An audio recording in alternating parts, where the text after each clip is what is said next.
दोस्तों, मैं आपका दोस्त मोहम्मद हसीब तो एक बार फिर फ़िलिस्तीन और इजराइल की रिपोर्ट लेकर के हाजिर हूँ। अगर आप मेरे चैनल पर पहली बार हैं तो चैनल को सब्सक्राइब ज़रूर कर लें। गाज़ा पर इजराइल का युद्ध। इजरायली हमलों में 48 घंटों में 61 लोग मारे गए। गाज़ा के इस्तिफ़ाई मंत्रालय का कहना है कि पिछले 2 दिनों में ही गाज़ा पट्टी पर इजरायली हमलों में कम से कम 61 लोग मारे गए। नबल्स के गवर्नर ने कहा कि 26 वर्षीय तुर्की अमेरिकी कार्यकर्ता आयसुनर एंजगी के शव परीक्षण से यह साबित होता है कि उसे कल कब्जे वाले पश्चिमी तट में बेइंतहा के पास अवैध इजरायली बस्तियों के खिलाफ एक विरोध प्रदर्शन के दौरान एक इजरायली स्पाइनर ने गोली मारी थी। इजराइल ने कहा है कि उसने उत्तरी गाज़ा के हलीमा अल सदिया स्कूल पर हमला किया, जहां टेंट शेल्टर में 8 फ़िलिस्तीनी मारे गए।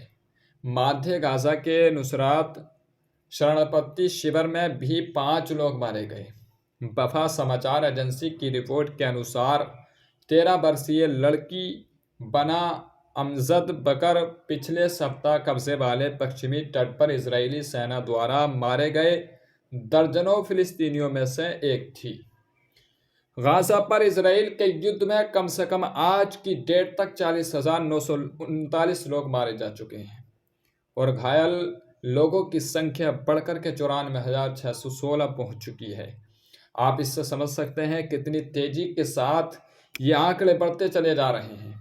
हर रोज़ न्यू अपडेट मिल रही है आप लोगों को। हर रोज़ मरने वालों की संख्या बढ़ रही है और हर रोज़ नई नई रिपोर्ट आप तक पहुंचाने की कोशिश की जा रही है।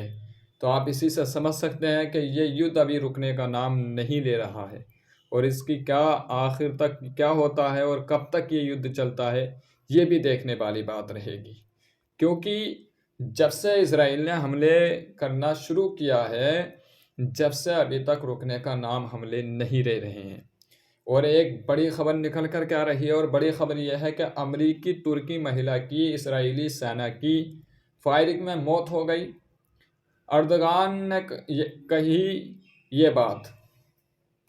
जो राष्ट्रपति हैं तुर्की के अर्दगान, उन्होंने कहा है कि दोहरी नागरिकता वाली आयसुनर एंजगी नबल्स के पास बेइटा कब्जे में नई यहूदी बस्ती बनाने के खिलाफ प्रदर्शन में हिस्सा ले रही थी।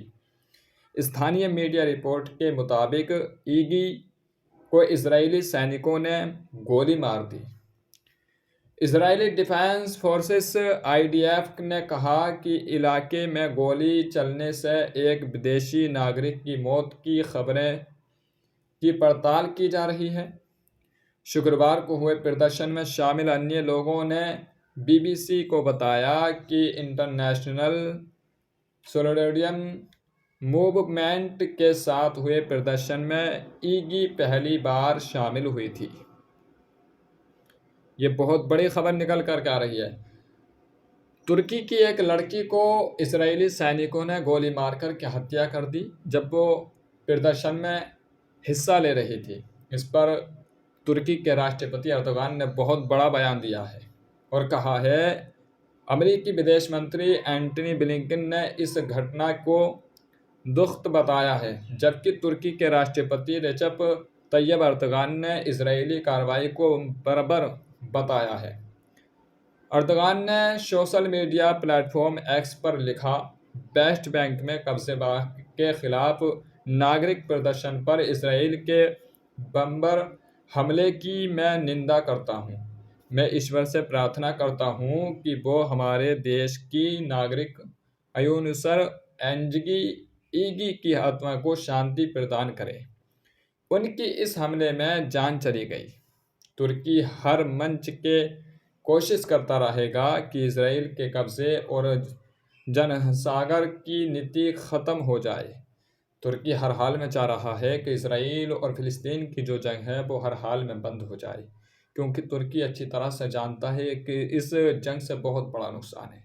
लेकिन अर्दोगान की इस बयान से ये पता चलता है कि अर्दोगान जो तुर्की के राष्ट्रपति हैं वो कुछ ना कुछ बड़ा कदम उठाने वाले हैं जिससे इसराइल को परेशानियां बढ़ सकती हैं।